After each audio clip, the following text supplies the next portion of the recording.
So now it's time to bring the data back from Firebase and display it on a web page.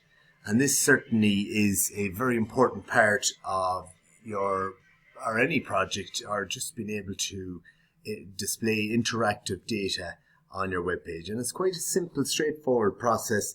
You may have seen already an example of the temperatures where they were displayed in the text area. I'm going to do a slightly different example here. So I'm just going to create, and this is HTML, CSS and JavaScript, and I'm going to give it the name, just going to call it status,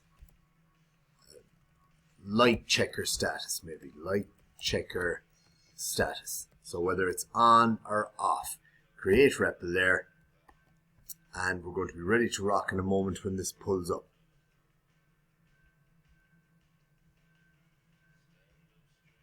So there's a few issues with internet here, so you're going to have to bear with me for this going to work. So I'm going to leave all that stuff in the head there and just get rid of this hello world.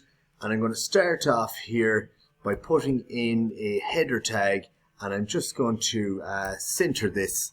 You know, you can do this in CSS if you want as well, and I'm going to call it safety status. So this might be a bit small for you to read there, so I'll just blow it up a bit.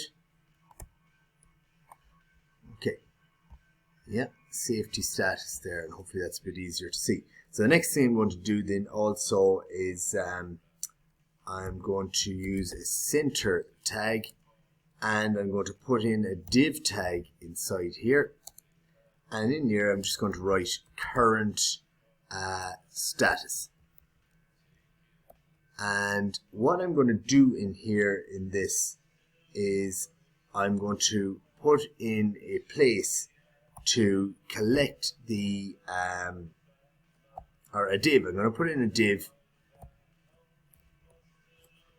So, and in here, this is going to be the place where I grab the status from Firebase and display it on my web page. So I'm going to be displaying it here, and where I'm just going to put, to do this, I'm going to put in an ID equals, and I'm going to say all or current status be a good one to put in there. So current status is going in there for the ID. Now remember this, I'm going to use this, so in JavaScript there is a method known as getElementById.